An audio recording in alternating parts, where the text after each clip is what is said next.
The sovereign principality possessed an armada capable of glassing continents and plunging entire solar systems into eternal winter. For 6 millennia, their declarations of war had been met with weeping, desperate pleas for mercy and the immediate unconditional surrender of entire species. So when Grand Duke Alaric stood in the center of the diplomatic amphitheater and announced the imminent annihilation of the human race, he expected the human representative to fall to his knees. Instead, Ambassador Theodore Sterling simply adjusted his cuffs, glanced at his vintage Patek Philippe wristwatch, and leaned toward his microphone. A quick point of clarification. "Your Grace," Theodore said, his voice echoing through the dead silent hall. "Does this war start right now or after lunch? Because they're serving a rather exceptional beef Wellington at noon, and I'd hate to let it get cold." The Geneva Orbital Station was a marvel of human engineering, a massive spinning wheel of titanium-reinforced glass and hydroponic gardens suspended in the cold void between Earth and the Moon. It was officially classified as neutral ground, a place where the newly interstellar human race could negotiate with the vast ancient empires that populated the Orion Arm. Unofficially, it was the ultimate stage for humanity's favorite pastime, high-stakes political theater. In Suite 404, a secure lead-lined room practically vibrating with white noise generators and counter-espionage scramblers, Ambassador Theodore Sterling sat at the head of a long mahogany table. He did not look like a man whose species was staring down the barrel of extinction. He looked like a senior partner at a white-shoe law firm facing a mildly annoying merger dispute. He was 55, his hair a distinguished salt and pepper, his bespoke charcoal suit immaculately tailored. Beside him stood Eleanor Harding, his chief of staff. Eleanor was a razor-sharp political operative who had cut her teeth navigating the vicious corporate wars of the late 21st century. She held a glowing datapad, her eyes scanning the scrolling text. "The sovereign delegation has locked down the main concourse," Eleanor reported, her tone strictly business. "Grand Duke Alaric has brought his full retinue. 30 Praetorian guards, 12 scribes, and a psychological operations team, masquerading as cultural attachés. They are projecting absolute confidence." Theodore took a sip of his black coffee. "Of course they are. They have 10,000 dreadnoughts and a recorded history of burning defiant planets to ash." "What's the word from Gallagher?" Eleanor tapped her screen, bringing up an encrypted communication channel. The holographic projector in the center of the table flickered to life, rendering the austere face of Richard Gallagher, the CEO of General Dynamics Exo Division. Behind Gallagher, the faint glow of orbital foundries suggested he was broadcasting directly from the shipyards over Mars. Ambassador Gallagher said, his voice clipped and efficient. "We are tracking the sovereign fleet movements.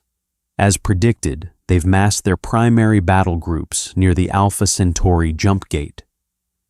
They think they're hiding in the sensor shadows of the gas giant, but our deep space telemetry arrays picked up their thermal bloom 3 days ago." "Are the assets in place?" Richard Theodore asked, leaning forward slightly. Gallagher offered a rare, thin smile. "Assets are green, Theodore. BlackRock Orbital and J.P. Morgan Stellar finalized the funding for the contingency last night. The market algorithms have already factored in a brief interstellar conflict. In fact, if the sovereign principality declares war today, their currency, the imperial credit, will collapse by 40% by tomorrow morning. Our short-selling positions are locked. We are about to make a killing, literally and financially. This was the terrifying secret of humanity." When Earth burst onto the galactic stage, they found a galaxy ruled by ancient monarchies, feudal empires, and religious hegemonies. These aliens waged war for honor, territory, and blood. Humanity, however, had long ago outsourced its most brutal instincts to the military-industrial complex and the stock market. Humanity didn't just fight wars, they leveraged them, budgeted them, and monetized them. What about the stealth mines? Eleanor interjected, her eyes fixed on the hologram. General Dynamics has deployed 80,000 autonomous thermonuclear micromines along their projected jump routes, Gallagher confirmed. They are powered down cold and dark, drifting like cosmic dust. The second we transmit the activation signal, the Sovereign Fleet will find themselves flying into a localized supernova. But we need them to officially declare war first. The United Earth Directorate wants this by the book. We need the legal high ground to seize their mining colonies in the Sirius sector as reparations. You'll get your declaration, Richard Theodore said, checking his watch. It was 9:45 a.m. Alaric is too proud. He views us as upstart primates who need to be put in our place. He has no idea that he's not walking into a diplomatic summit. He's walking into an acquisition. Just remember the timing, Theodore Gallagher warned. The activation signal is tied to the orbital alignment of their flagship. You need to keep them in the chamber completely distracted until exactly 1300 hours standard time. If they break early and initiate a fleet jump before the mines are primed, we lose our window. I'll keep them occupied, Theodore promised. The hologram vanished, plunging the room back into the warm artificial light of the orbital station. Eleanor sighed, dropping the datapad onto the mahogany table. You realize, Eleanor said quietly, that if the timing is off by even 5 minutes, their dreadnoughts will materialize in Earth orbit and turn North America into a sheet of radioactive glass. I am aware of the stakes, Eleanor Theodore replied, standing up and buttoning his suit jacket. But you have to understand the psychology of the sovereign principality. They are theatrical. They love grand gestures. Alaric isn't just going to declare war, he's going to perform it. He'll want to savor our fear. We just have to deny him that satisfaction. Theodore walked toward the heavy steel doors of the suite. He paused and looked back at his aide. Besides, the diplomatic corps cafeteria really is serving beef Wellington today. I requested it specifically. Shall we? The Grand Assembly Hall of the Geneva Orbital was designed to intimidate. A massive domed amphitheater with tiered seating that could accommodate representatives from over 100 different alien species. At the center was the speaker's floor, a circular platform inlaid with the crest of the United Earth Directorate. When Theodore and Eleanor entered the hall, the atmosphere was thick with tension. The air was filled with the low murmurs, clicks, and chittering of dozens of neutral alien delegations. Everyone knew what was about to happen. The Sovereign Principality had issued a final grievance notice to Earth 72 hours prior. In galactic politics, a final grievance was a polite formality before orbital bombardment. On the far side of the hall, the sovereign delegation had already taken their places. Grand Duke Alaric was a towering figure, a bipedal reptilian humanoid, clad in an ostentatious suit of ceremonial armor made of beaten gold and deep purple silks.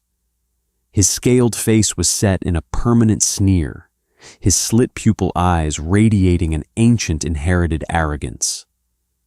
Flanking him were 24 massive Praetorian guards, their plasma rifles resting entirely too casually in their heavily clawed hands. Theodore walked calmly to the human desk opposite Alaric. He sat down, pulled a sleek silver fountain pen from his breast pocket, and began to arrange his blank sheets of paper with agonizing precision. He ignored the Grand Duke entirely. The slight did not go unnoticed. Alaric's scales flushed a deep, angry crimson. The Grand Duke stepped up to the central podium, the hover cameras of a dozen galactic news networks swarming around him like mechanical flies. Representatives of the Galactic Concord Alaric began, his voice amplified by the room's acoustics, carrying the booming resonant bass of a predator. For 2 decades, the Sovereign Principality has tolerated the presence of the human species on the fringes of our borders. We allowed you to mine the dead rocks of your pathetic system. We allowed you to traverse the hyperlanes, provided you paid the appropriate tithes. We offered you the protection of our shadow. Alaric paused, glaring down at Theodore, who was currently examining the nib of his fountain pen with intense interest. But humanity has proven itself to be a parasitic and ungrateful race. Alaric roared, slamming a gauntleted fist onto the podium. The sound echoed like a gunshot. Several minor ambassadors in the upper tiers flinched. You have violated our trade embargoes. Your corporate entities, these Boeing and Lockheed syndicates, have been caught selling advanced propulsion technologies to our vassal states, sowing rebellion and chaos. Eleanor leaned over to Theodore. He's not wrong, she whispered. Lockheed made an absolute fortune arming the Orion rebels last quarter. Free market enterprise, Eleanor. Theodore whispered back, not taking his eyes off his paper. We can't control where the goods end up after the point of sale. Your insolence ends today, Alaric proclaimed, raising his arms. A massive holographic projection flared to life above the center of the room. It displayed the Sol system. Red icons representing the massive sovereign dreadnoughts began to encircle Earth in a terrifying, suffocating net. This is a live tactical feed of the Alpha Centauri jump gate. Alaric sneered, his voice dripping with malice. 10,000 ships of the line, enough firepower to boil your oceans and shatter your continents.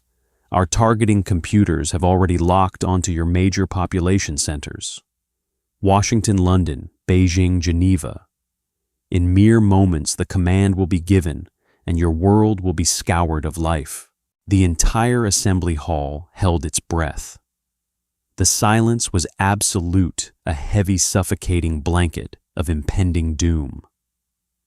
The representatives of the galaxy watched the human ambassador, expecting him to break to weep, to offer the immediate and unconditional surrender of his species. Alaric pointed a single clawed finger at Theodore. I am authorized by the Emperor himself to offer you one final mercy. Order your defense fleets to power down. Hand over the executives of your offending corporations to face imperial justice. Sign over the mining rights of the Sol system to the Principality in perpetuity. Kneel, Ambassador Theodore. Kneel and beg for the lives of your children, or face total war. The Grand Duke finished his speech, his chest heaving, his eyes burning with triumphant fire. He had delivered the perfect ultimatum. He waited for the inevitable collapse of the human spirit. At his desk, Theodore finished writing a note on his paper. He carefully capped his fountain pen and placed it back in his pocket. He looked up at the towering alien warlord. Total war, Theodore repeated softly, his voice carrying effortlessly through the microphone. He rubbed his chin, looking genuinely thoughtful. Well, that does sound rather severe. Theodore stood up, buttoning his suit jacket. He looked around the silent, terrified assembly and then met Alaric's burning gaze. He checked his Patek Philippe watch. It was 11:45 a.m. He needed to stall for 1 hour and 15 minutes. A quick point of clarification. Your Grace. Theodore said, his voice polite, conversational, utterly devoid of fear. Does this war start right now or after lunch? Because they're serving a rather exceptional beef Wellington at noon, and I'd hate to let it get cold. For a moment, The universal translators in the earpieces of the alien delegates seemed to malfunction. There was a collective murmur of confusion. A high-ranking diplomat from the avian Corvus system tapped his earpiece, frantically convinced the machine had mistranslated the human's response. Grand Duke Alaric froze. The triumphant fire in his eyes was instantly replaced by a profound, paralyzing bewilderment. He opened his jaw, closed it, and then opened it again. Lunch. Alaric rasped the word, tasting foul in his mouth. I just informed you that your species is seconds away from absolute extermination, and you are asking about lunch. Well, yes, Theodore replied, smoothly, stepping out from behind his desk and walking toward the center of the floor, hands clasped behind his back. You see, diplomacy is taxing work, Alaric, and the Geneva Orbital catering staff has flown in prime Angus beef specifically for today's summit. Pastry crust mushroom duxelles, a really exquisite red wine reduction. It takes hours to prepare properly. It would be a profound insult to the chef if we were all vaporized before the first course. Alaric's armor rattled as his body trembled with suppressed rage. He had prepared for tears. He had prepared for defiance. He had prepared for frantic negotiations. He had not prepared for culinary critique. You mock me, Alaric snarled, taking a threatening step forward. His Praetorian guards raised their plasma rifles, targeting lasers, painting angry red dots on Theodore's chest. I assure you, I am deadly serious, Theodore said, not even flinching at the lasers. He casually examined his fingernails. You have issued an ultimatum. Excellent. Very dramatic. The holograms were a nice touch, really. But there are protocols to these things.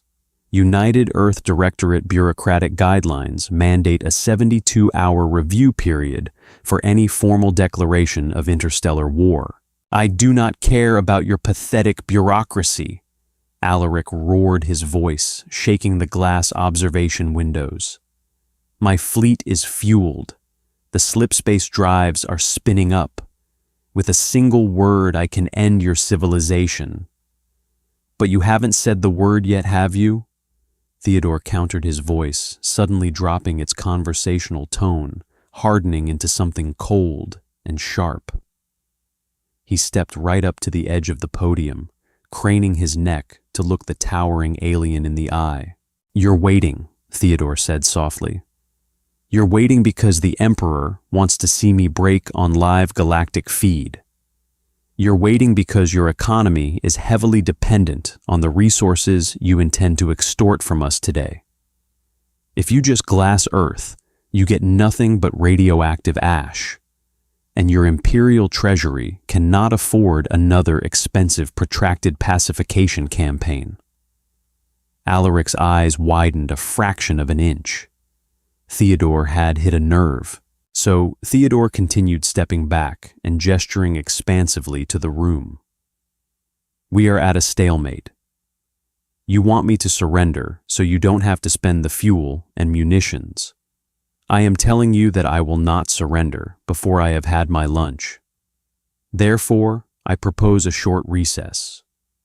We reconvene here at 13:30 hours. At that time, you can officially declare your war, and we can proceed with the violence. The audacity was staggering.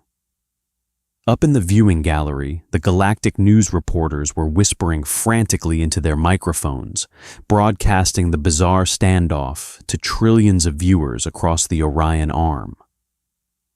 Alaric stared at Theodore, trying to read the human's face.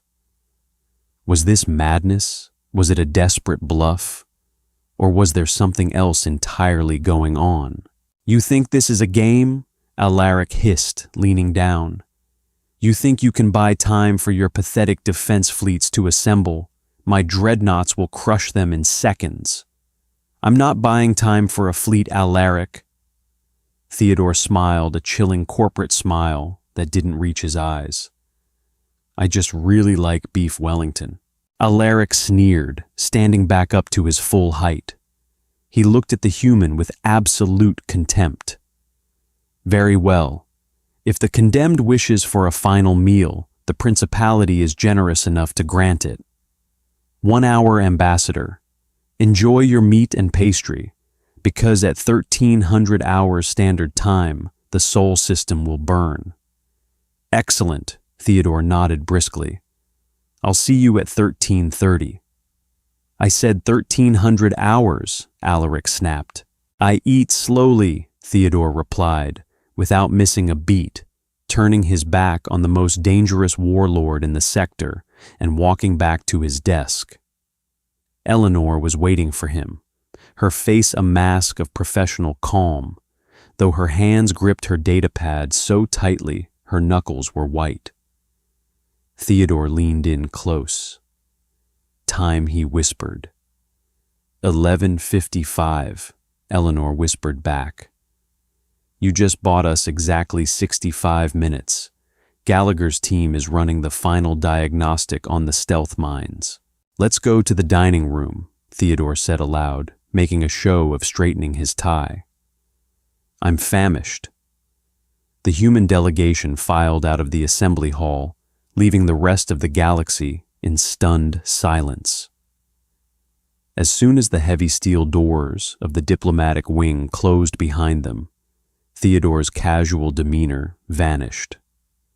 The corridor was secured by heavily armed United Earth Marines, their faces hidden behind dark visors. Status on the Sovereign Communications Network. Theodore asked, marching rapidly down the hall toward the secure command center, masquerading as a VIP dining suite. Our intelligence operatives tapped their localized subspace relays 10 minutes ago, Eleanor reported, matching his brisk pace. Alaric just sent a priority 0 transmission to his flagship at Alpha Centauri. He ordered them to hold position and keep the slipspace drives at maximum standby. He wants them ready to jump the exact second he gives the order at 1300.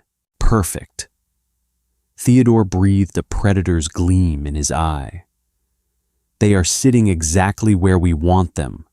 Engines' hot shields lowered for the jump sequence, completely blind to their immediate surroundings due to the radiation glare of the gas giant.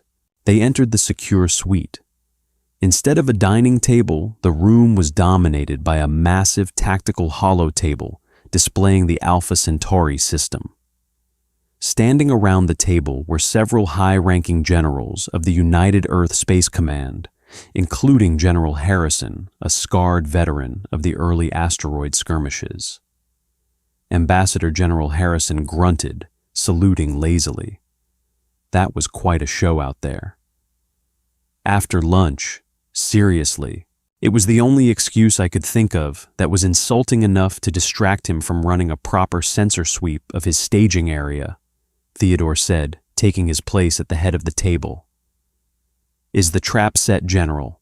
General Dynamics just sent the green light, Harrison said, pointing to a cluster of invisible dots surrounding the massive red icons of the alien fleet. 80,000 stealth mines. The Sovereign fleet is currently sitting in the middle of the densest explosive field ever engineered by human hands. Because their drives are spooled up, the background, radiation is masking the thermal signatures of the mines. What about our fleet? Theodore asked. The 3rd, 4th, and 7th carrier strike groups are holding in the Oort cloud, Harrison replied. They are fully powered, synced to the master clock. As soon as the mines detonate, they jump directly into the Sovereign Principality's core worlds. We bypass their front line entirely. While they burn here, we seize their capital. Theodore looked at the countdown clock projected on the wall. It read 12:15. 45 minutes until the deadline. 45 minutes until humanity crossed the Rubicon and fundamentally changed the balance of power in the galaxy forever. Are we absolutely certain about the legalities? Eleanor Theodore asked, looking back at his aide. It was a bizarre question, given that they were about to wipe out an armada of 10,000 ships, but this was the human way. Every atrocity had to be properly filed. Under Section 4, Paragraph B of the Galactic Concordat, a preemptive strike is legally classified as self-defense if a hostile power has publicly declared intent to destroy a sovereign world and has maneuvered strategic assets to execute that threat, Eleanor recited flawlessly. Alaric's little holographic presentation in the assembly hall, coupled with his verbal threat to scour Earth of life, constitutes a formal and legally binding declaration of hostile intent. We are perfectly within our rights to defend ourselves with extreme prejudice. And the financial aspect? Theodore asked. Eleanor smiled a sharp, dangerous expression. Wall Street is moving. BlackRock Orbital just finalized the acquisition of sovereign debt belonging to the Principality's vassal states.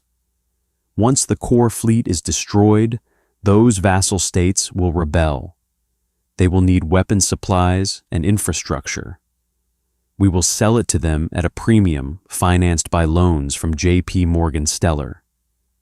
We aren't just going to defeat the sovereign principality, Theodore. We are going to bankrupt them, buy their assets for pennies on the dollar, and make them pay us for the privilege. Theodore nodded slowly. He looked back at the holographic projection of the doomed alien fleet. He felt no pity. The sovereign principality had murdered billions over the centuries. They had built an empire on slavery and terror. They thought they were the apex predators of the universe. But they had made a fatal miscalculation. They had brought a dreadnought to a corporate hostile takeover. "Get Gallagher on the line," Theodore commanded softly. "Tell him to synchronize the detonators to exactly 12:59 and 50 seconds, 10 seconds before Alaric's deadline." "Why 12:59?" General Harrison asked, raising an eyebrow. "Why not let him make his little speech first?" Because Theodore said, a dark smile finally breaking across his face. "I don't want him to have the satisfaction of starting this war. And more importantly, I really am getting hungry." The countdown clock ticked away. In the Grand Assembly Hall, Grand Duke Alaric paced furiously, waiting for the hour to pass, oblivious to the fact that his empire was not about to be conquered by warriors, but liquidated by accountants. The trap was sprung. The clock was ticking. And humanity was about to have a very bloody, very profitable lunch. At 12:50 p.m., the heavy blast-resistant doors of the Grand Assembly Hall hissed open. The collective gaze of 100 terrified extraterrestrial species snapped toward the entrance. Ambassador Theodore Sterling strolled back into the amphitheater. He was not accompanied by heavily armored Marines or frantic military aides. Instead, he was followed by a nervous-looking human intern named Thomas, who was pushing a silver-plated service cart. Upon the cart rested a pristine white porcelain plate, a crystal glass, a bottle of 2082 Chateau Margaux, and a perfectly crusted slab of beef Wellington, resting in a pool of dark, rich demi-glace. Theodore took his seat at the human desk, tucked a linen napkin into his collar, and picked up his silverware. Thomas hastily poured the wine and scurried away. Grand Duke Alaric stared from the central podium, his reptilian brain struggling to process the sheer, unadulterated disrespect unfolding before him. The holographic map above the room still glowed with the menacing red icons of the sovereign fleet at Alpha Centauri, a sword of Damocles hovering over Earth. Yet the human ambassador was inspecting the flakiness of his pastry crust. "I must admit," Theodore said, speaking into his microphone between bites, his voice echoing through the silent, cavernous hall. "The The catering staff outdid themselves. The mushroom duxelles is superb. You should have joined me, Alaric. I imagine the rations on those dreadnoughts of yours leave much to be desired. You are a madman, Alaric rumbled. His scales had turned a mottled bruised purple, an indicator of adrenaline flooding his system. You sit there gorging yourself while the annihilation of your species ticks down to mere minutes. Is this the famed human stoicism, or simply the delusion of a prey animal that has lost its mind? Theodore took a slow, deliberate sip of his wine. He checked his Patek Philippe watch. 12:56. I am neither mad nor deluded, Your Grace, Theodore replied, dabbing the corners of his mouth. I am simply a man who appreciates efficiency. You see, while you've been standing there rehearsing your victory speech, my team has been conducting an audit of your empire's infrastructure. Do you have any idea how grossly over-leveraged the sovereign principality is? Alaric blinked, thrown entirely off balance. What gibberish are you speaking? Eleanor Harding stepped out from the shadows of the delegation wing, her datapad glowing. She didn't sit. She stood beside Theodore, projecting a new secondary hologram next to Alaric's tactical map. It wasn't a map of stars. It was a sprawling line graph, currently holding steady, but showing immense volume. Goldman Sachs Stellar and Vanguard Interstellar just executed a coordinated dump of 10 trillion imperial credits.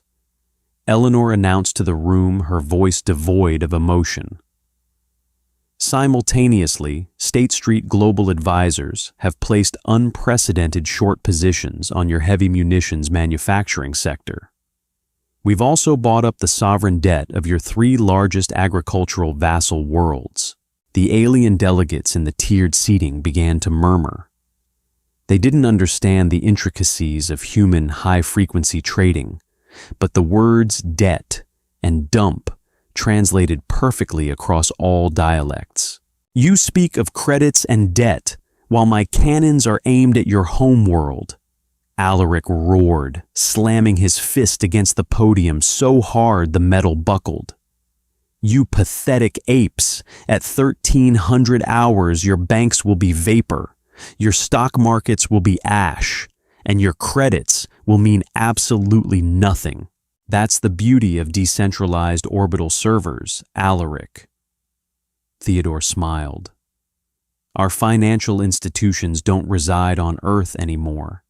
They exist in the cloud, and they are legally bound to outlive us, but we won't need them to.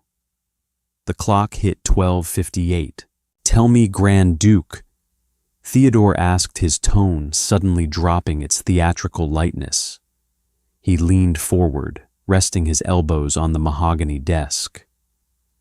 When you ordered your fleet to hold at Alpha Centauri and spool their slipspace drives for a synchronized jump, did you run a wide-spectrum thermal sweep of the surrounding debris field?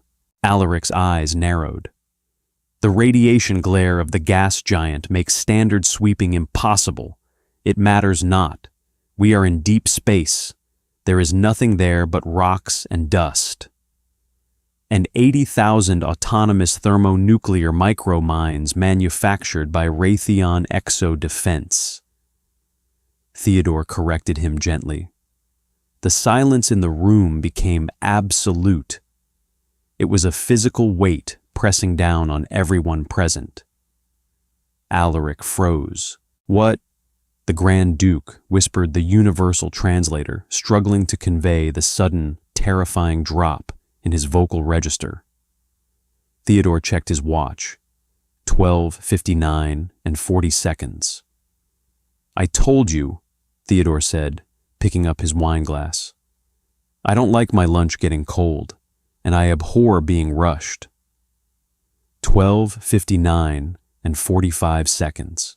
Communications, Alaric bellowed, turning toward his scribe's absolute panic, finally shattering his arrogant facade. Transmit the abort signal, Power down the drives. Power down the drives now.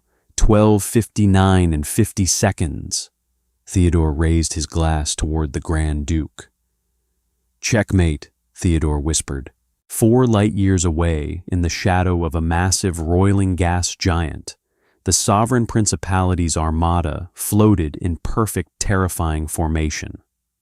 10,000 ships of the line. Kilometer-long dreadnoughts bristling with plasma batteries, troop transports carrying millions of genetically engineered shock infantry, and the flagship Imperious, a floating citadel of black iron and gold. Inside, the Imperious alarms suddenly screamed. Tactical officers scrambled across the bridge as their sensors, previously blinded by the gas giant's radiation, suddenly registered 80,000 localized thermal spikes blooming all around them. The stealth mines powered by microscopic dark matter batteries had slept cold and silent for weeks. Now, receiving the encrypted pulse from General Dynamics, they woke up. There was no time to maneuver. There was no time to raise deflector shields, which had been intentionally lowered to allow the slipspace drives to anchor onto the dimensional fabric. The detonation was not a fiery explosion. There is no fire in a vacuum. It was a synchronized, blinding flash of pure, unleashed atomic fury. 80,000 thermonuclear detonations triggered simultaneously. In a standard combat scenario, dreadnought armor could withstand nuclear yields. But humanity had not relied on the explosive force alone. They had relied on physics.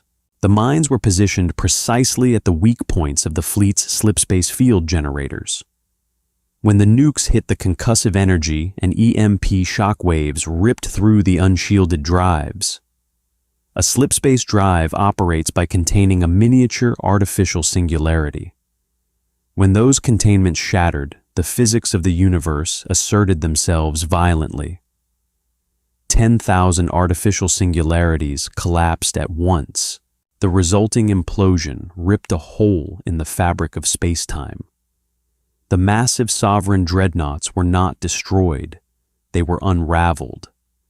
Ships were stretched into kilometers-long strings of superheated atoms, screaming silently into the void as they were sucked into microscopic black holes that evaporated a fraction of a second later in blinding flashes of gamma radiation. In the span of 4 seconds, the greatest armada the Orion Arm had ever seen was reduced to a swirling cloud of ionized dust and subatomic debris. Back in the Geneva Orbital Grand Assembly Hall, the massive holographic tactical map flickered. The 10,000 menacing red icons that had encircled the Sol system blinked rapidly. Then, in a wave of cascading static, they turned gray. Then they vanished entirely. The display showed nothing but empty space. Lost contact. A sovereign communications officer stammered, his claws flying over his terminal. Your Grace telemetry is gone. The carrier waves are gone. I have nothing. Alaric stood at the podium, rigid as a statue. He stared at the empty space where his invincible fleet had been just seconds before. Bring them back online, he commanded, his voice hollow. Reboot the relay. Your Grace, the officer wept, collapsing to his knees. There is no relay. The local subspace buoys are registering a gamma burst equivalent to a localized supernova. The fleet is gone. Pandemonium erupted. The delegates from 100 worlds leaped to their feet, screaming, chittering, and squawking in shock. A fleet that had subjugated a third of the galaxy for 6,000 years had just been deleted in the time it took a human to swallow a sip of wine. Eleanor, Theodore said softly, cutting through the noise in his immediate vicinity. Already on it, Eleanor replied, her fingers flying across her datapad. She switched the central holographic projector from the tactical map to the galactic exchange ticker. The visual was devastating. The imperial credit, the reserve currency of the sovereign principality, was in freefall. The line graph plummeted straight down a terrifying red streak. The market algorithms detected the destruction of their military assets via subspace flash trading networks. Eleanor narrated, speaking clearly into the microphone so the entire hall could hear. Without a military to enforce their colonial tithes, the principality's credit rating has just been downgraded to junk status. Margin calls are triggering across every banking sector in the Orion Arm. Alaric slowly turned his head to look at Theodore. The Grand Duke looked as though he had aged 1,000 years in a single minute. The arrogance was gone, replaced by a profound existential terror. "You," Alaric choked out, "you murdered millions of my people. You destroyed my fleet." "I engaged in aggressive corporate defense," Theodore corrected him smoothly, setting down his napkin. "You threatened our assets. We liquidated yours. And now, Grand Duke, we are going to discuss the terms of your restructuring." The doors to the assembly hall blew open, but this time it was not an intern with a lunch cart. 4 United Earth Directorate Marines poured into the room, their magnetic boots clanking heavily on the floor. They wore heavy power armor, their faces obscured by black visors, carrying compact rail rifles that hummed with lethal potential. They immediately formed a perimeter around the human desk, though their weapons remained casually pointed at the floor. It was a display of absolute control. General Harrison walked in behind them, a datapad tucked under his arm. He marched straight up to Theodore and offered a crisp salute. "Ambassador, Operation Bear Market was a total success. General Dynamics confirms a 99.8% asset destruction rate at Alpha Centauri. Our carrier groups have executed their slipspace jumps from the Oort cloud." Alaric flinched. "Your carrier groups jumping where?" Theodore tapped his desk. The holographic projector changed again. This time it displayed a live feed of Sovereign Prime, the glittering jewel of the Principality's empire, a planet covered entirely in gilded palaces and sprawling bureaucratic spires. Suddenly, the skies above Sovereign Prime began to warp. Massive slipspace ruptures tore open the atmosphere. Dozens of human supercarriers, angular and brutalist, constructed of dark gray steel and bristling with railgun batteries, materialized in low orbit. They blotted out the sun. "What is this?" Alaric screamed, spit flying from his fanged mouth. "You attack our capital. Our defensive platforms will rip you to shreds." "Actually, Your Grace," Eleanor said, consulting her screen. "Your defensive platforms are powered down. We bought the corporate contract for the grid's maintenance software last week through a shell company. We just pushed a localized software update that triggered a hard reboot. They'll be offline for the next 48 hours. Alaric stumbled backward, grabbing the podium to keep from collapsing. He was entirely beaten. His military was space dust. His economy was bankrupt. His homeworld was occupied. And the architect of his destruction was sitting 30 feet away, calmly finishing a piece of beef. Theodore stood up. He buttoned his suit jacket, took the datapad from General Harrison, and walked out from behind his desk. The room was deathly quiet as he approached the central podium where the broken alien warlord stood. Theodore slid the datapad across the podium to Alaric. "This is not a treaty, Grand Duke." Theodore said, his voice cold, devoid of the earlier mockery. It was the voice of a man who owned the room, the station, and now a sizable chunk of the galaxy. "We do not do treaties with entities that threaten our children. This is a binding contract of acquisition." Alaric looked down at the glowing screen.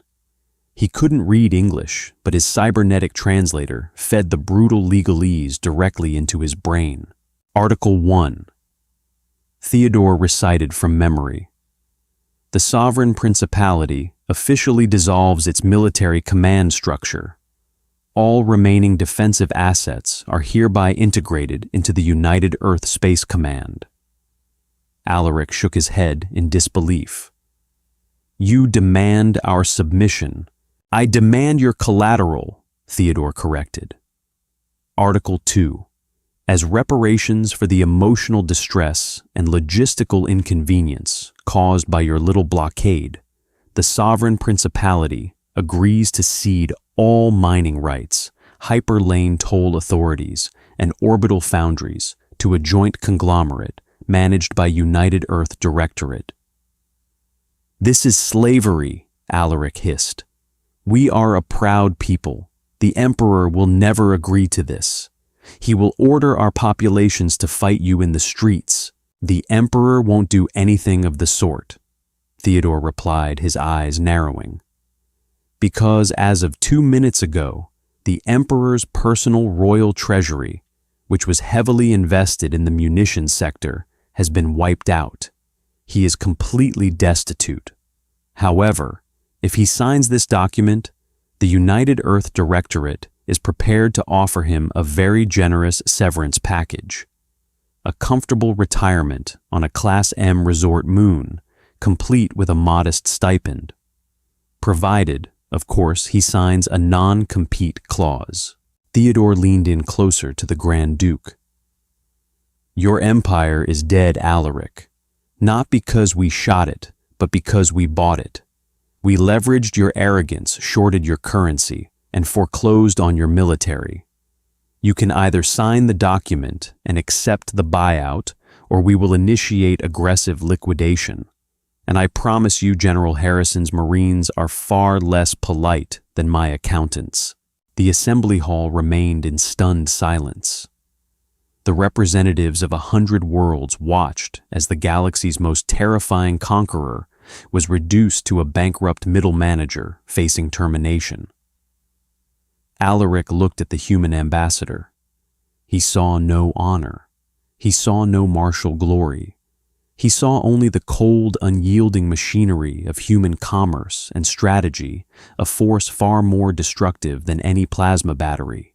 With a trembling, clawed hand, Grand Duke Alaric pressed his biometric signature to the human datapad. Excellent, Theodore said briskly, taking the datapad back. He turned to the bewildered alien delegates in the gallery. Ladies, gentlemen, and esteemed entities, the sovereign principality is now under new management. Earth looks forward to establishing highly profitable trade relations with all of your respective systems. Have a wonderful afternoon. Theodore turned back toward his desk. He picked up his crystal glass, finished the last of his wine, and looked at Thomas the intern. Thomas, clear the plates, please, Theodore said, adjusting his cuffs. I have a board meeting at 1400, and we have an entire empire to inventory. The royal palace on Sovereign Prime was a monument to 6 millennia of uninterrupted conquest. Its spires were carved from the bones of extinct leviathans, and its grand halls were lined with the banners of 1,000 subjugated worlds. For centuries, the throne room had been the center of the universe, a place where alien kings and planetary governors crawled on their bellies to beg for the Emperor's mercy.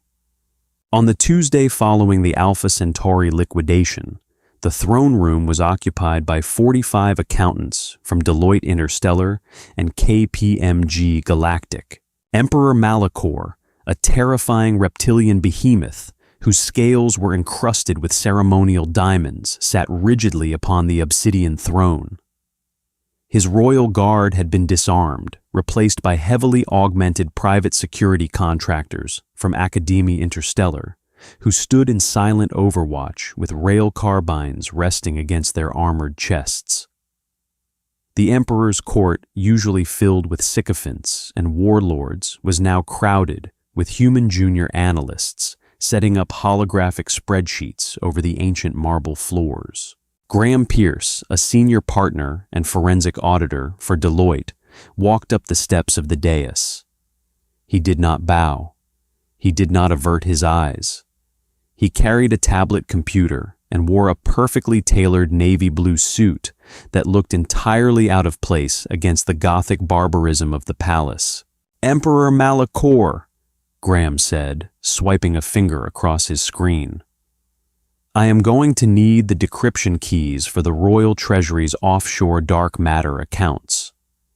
We've found a discrepancy in the quarterly tithes from the Sirius sector, and Palantir's predictive algorithms suggest you've been funneling planetary defense budgets into a private slush fund." Malachor's eyes burned with a hatred so profound it seemed to lower the temperature in the room. "You dare speak to the Lord of the Stars in this manner? Your ambassador signed a buyout. He did not claim my soul."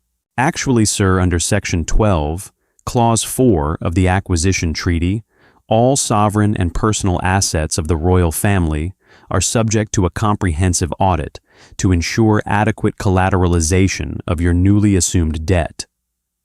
Graham corrected his voice entirely devoid of inflection. "And we are finding a massive amount of unrecorded liabilities." Malachor leaned forward, his massive claws gripping the armrests of the obsidian throne. "You humans think you have won because you destroyed one fleet. You think your banks and your ledgers can chain a god. I am the Emperor. I have ruled this sector since your species was banging rocks together in the mud." "Be that as it may," Graham sighed, clearly annoyed by the dramatic outburst. "Your credit score is currently hovering in the subprime range, and we really need to finalize this inventory." "Inventory this," Malachor hissed. The Emperor reached beneath the hidden console of his throne and slammed a palm onto a biometric scanner. A heavy mechanical grinding echoed beneath the palace floor. Deep within the crust of Sovereign Prime, ancient tectonic vault doors began to slide open. Malachor smiled, a terrifying display of razor-sharp teeth. "Did you truly believe Grand Duke Alaric commanded the entirety of our strength? At the core of this planet lies the Omega Contingency, a fleet of autonomous planet-cracking dreadnoughts powered by singularity engines. They have no crews. They have no slipspace signatures to detect. They are slaved directly to my biometric pulse. I have just awakened them. In 3 minutes, they will breach the crust launch into orbit and reduce your corporate blockade to ash. Then they will jump to Earth." The alien courtiers in the room gasped hope, suddenly reigniting in their eyes. The Emperor had outsmarted the humans. The ancient power of the principality was not dead. Graham Pierce did not flinch. He didn't even look up from his tablet. He simply tapped his earpiece. "Samantha, the client just triggered the Omega Vault. High above the planet, aboard a Halliburton orbital command carrier, Samantha Reed, the ruthless executive director of planetary restructuring, leaned over a tactical display. "Confirmed, Graham. We're tracking the seismic activity. Vault doors are open." "Can we proceed with the repossession?" Graham asked. "Executing now," Samantha replied. Down in the throne room, the deep mechanical rumbling suddenly stopped. The planet stopped shaking. The terrifying hum of singularity engines powering up abruptly died out, replaced by absolute deafening silence. Malachor frowned, slamming his hand against the biometric scanner again and again. "Launch, I command you to launch." "It's not going to work, Malachor," Graham said, stepping closer to the throne. "You see, when we audited your central banking infrastructure, we discovered that you used the Omega Contingency Fleet as collateral for a massive high-risk loan 3 decades ago to finance your war against the avian hegemony. a loan structured through a shadow bank in the neutral zone. Malachor froze, his blood running cold. How could you possibly know about the Iron Bank of Kale? Because Citadel Securities bought the Iron Bank of Kale last Thursday. Graham stated, a faint predatory smile finally touching his lips. We own the debt, and since you just formally defaulted on your empire by signing Theodore's treaty, the bank foreclosed on the collateral. Palantir's cyber warfare division uploaded a proprietary ransomware worm into the Omega Fleet's mainframe about 20 minutes ago. Those planet crackers belong to United Earth now. In fact, General Dynamics is already negotiating a contract to strip them down for scrap metal. The Emperor stared at the human accountant, the sheer scale of the violation breaking something deep within his ancient imperial mind. The humans hadn't just defeated his military, they had weaponized his own economy against him. You are demons, Malachor whispered, slumping back into the obsidian throne. We are fiduciaries, Emperor, Graham corrected, tapping his screen one last time. Now, about those decryption keys. If you refuse to hand them over, I am legally authorized to have academy contractors repossess the diamonds off your scales to cover the interest on the missed payments. Shall we proceed? While the central government of the sovereign principality was dismantled by corporate lawyers, the fringes of the empire refused to go quietly into the night. Deep in the radioactive shroud of the Tartarus Nebula, an astropolitical anomaly that scrambled standard sensor arrays, High Admiral Kalen had spent the last 2 months gathering the remnants of the Imperial Armada. Kalen was a zealot, a military purist who viewed the Emperor's surrender as the ultimate heresy. He had rallied 300 surviving cruisers, 50 heavy destroyers, and a massive orbital shipyard that had been towed into the nebula to escape the human audit. This was the Resistance. It was a fleet fueled by vengeance, heavily armed and totally invisible to human tracking networks. Or so Kalen believed. Aboard his flagship, the Vengeance Kalen paced the bridge. Status of the localized jump drives, he barked. Spun to maximum, High Admiral, his navigation officer replied. We have enough dark matter fuel for one massive synchronized jump. We can bypass the human orbital blockades entirely and materialize directly in the upper atmosphere of Earth. They will burn before they can even access their pathetic stock markets. Kalen nodded, a grim satisfaction settling over him. Open a Priority 0 subspace channel, unencrypted. Direct it to the United Earth Directorate headquarters on the Geneva orbital. Let the human ambassador look upon his doom before it arrives. The bridge screens flickered, tearing through the static of the nebula until the image stabilized. Ambassador Theodore Sterling appeared on the massive main viewer. He was not in a war room. He was standing on a lush, meticulously manicured green lawn, wearing a white polo shirt and a visor. He was holding a golf club, and the backdrop revealed he was in one of the Geneva Orbital's luxury biodome country clubs. Hello, Theodore asked, squinting slightly. Who is this? The connection is terrible. Thomas, tell the IT department that the subspace router in the clubhouse is acting up again. I am High Admiral Kalen, the last true sword of the sovereign principality. Kalen roared, insulted by the casual domesticity of his sworn enemy. I speak to you from the shadows, human. You thought you conquered us with your paper treaties and your cowards' ledgers.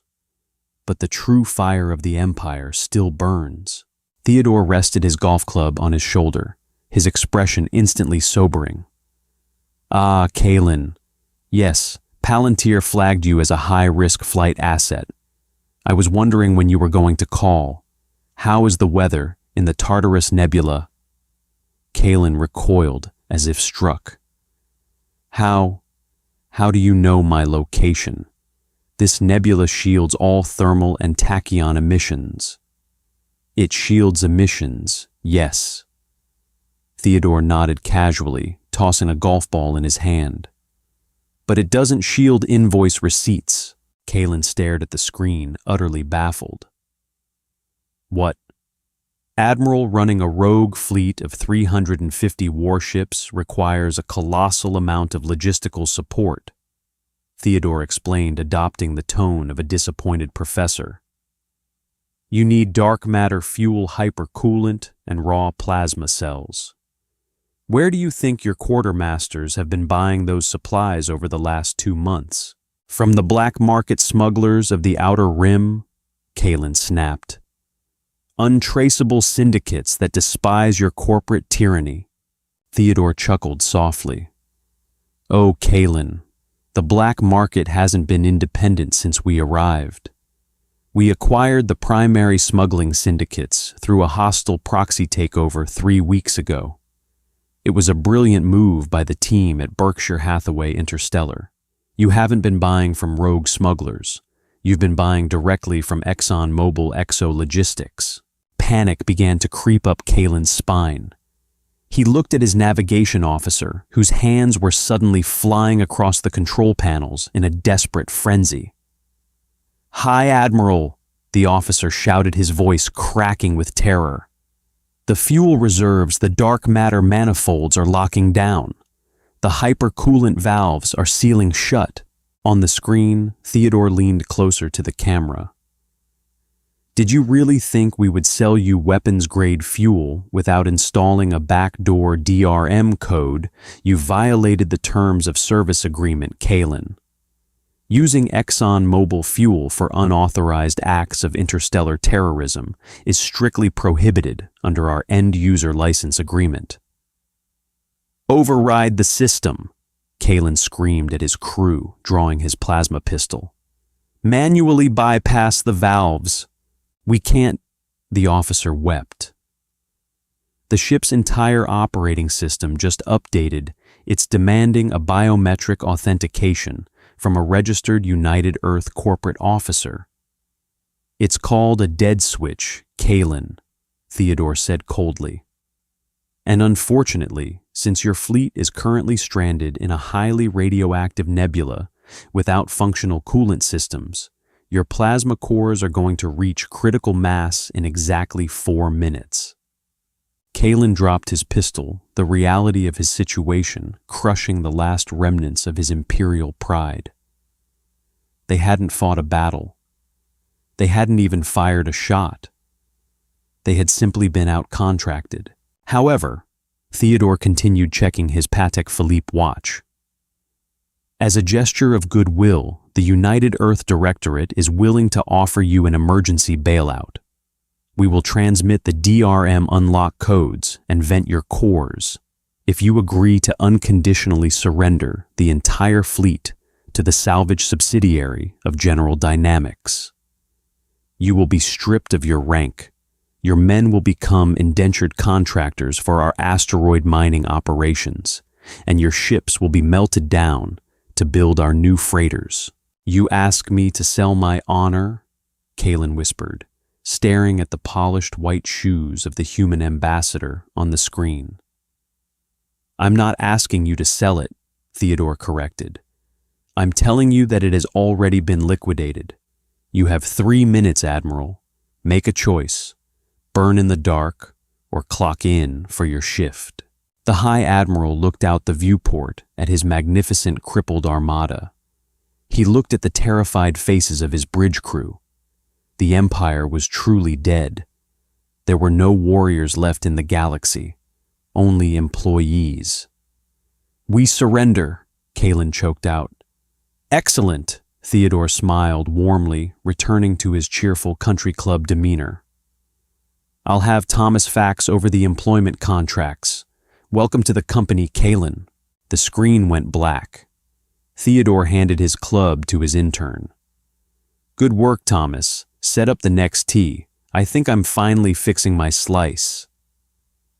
6 months after the fall of the sovereign principality, the political landscape of the Orion Arm had been completely redrawn.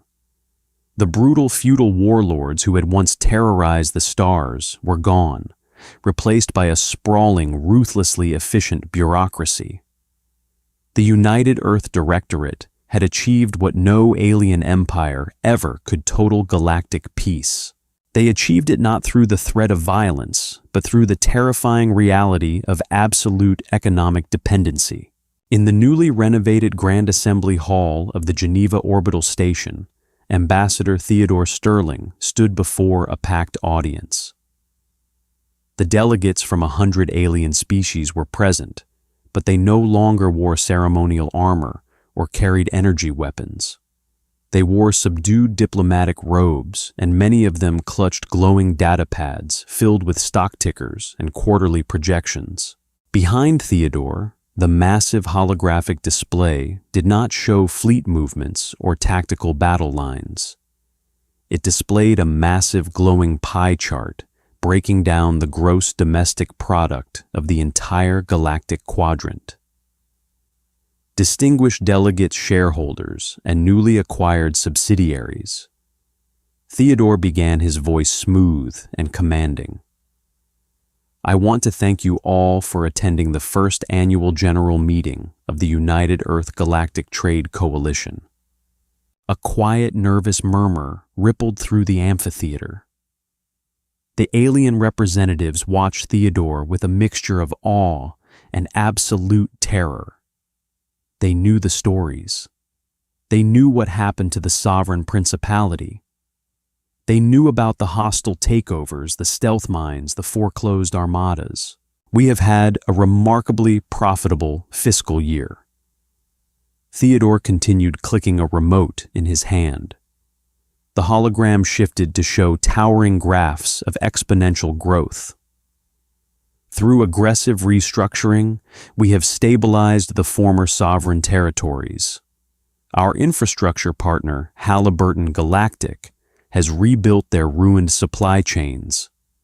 Vanguard Interstellar has successfully integrated their agrarian worlds into a centralized, efficient commodities market.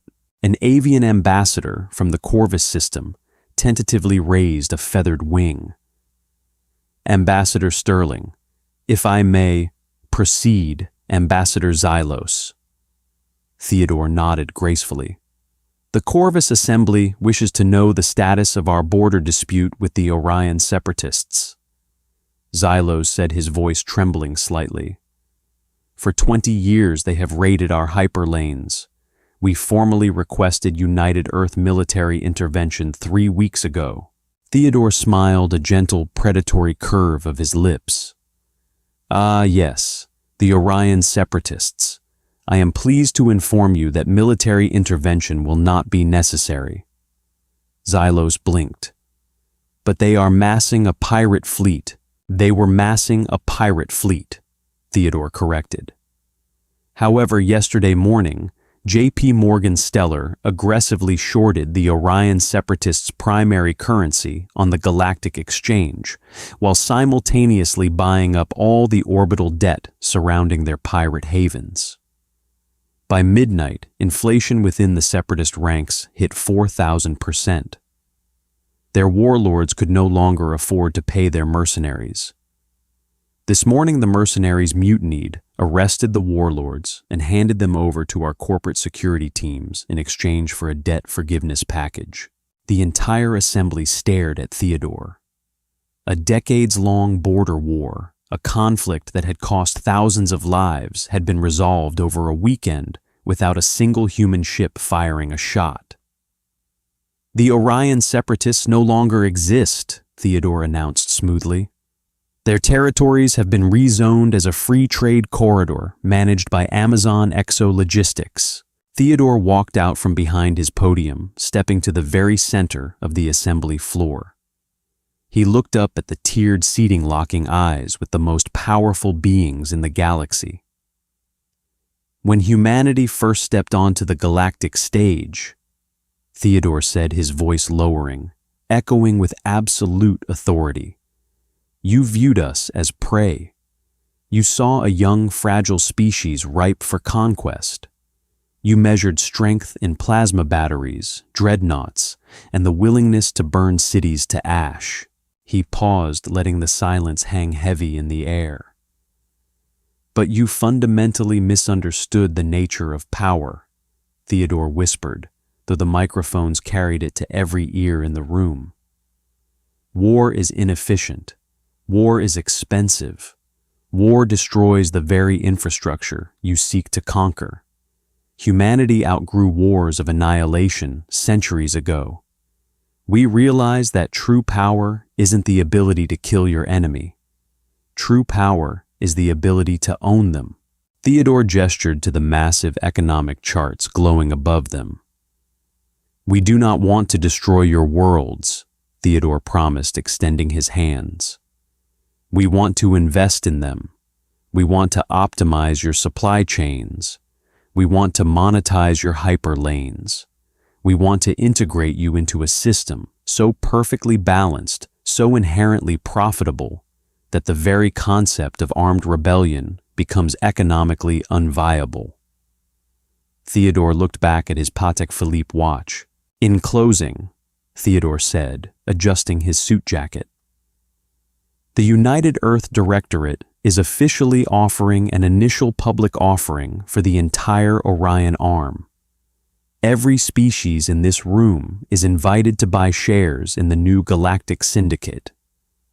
Those who invest will find themselves enriched beyond their wildest dreams. He paused, his eyes turning cold, flinty, and terrifying. And those who choose to opt out, Theodore finished softly, will find their currencies devalued, their trade routes embargoed, and their planetary defense budgets audited by Deloitte. The choice is yours. The market is officially open. Theodore Sterling turned and walked out of the assembly hall. He didn't look back to see the reaction. He didn't need to. He knew exactly what they would do. They wouldn't fight. They wouldn't rebel.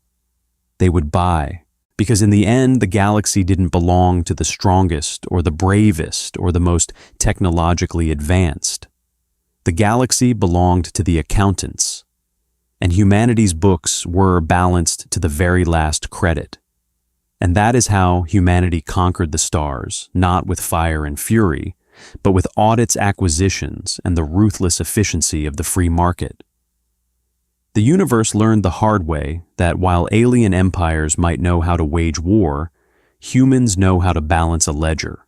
If you loved this story of corporate warfare, high-stakes diplomacy, and humanity showing the galaxy who really runs the board, make sure to smash that like button, share this video with your fellow HFY and sci-fi fans who love a good twist, and don't forget to subscribe and hit the notification bell so you never miss another epic tale from the stars. Leave a comment below. Would you have signed the buyout or tried to fight the auditors? Let us know, and we'll see you in the next adventure.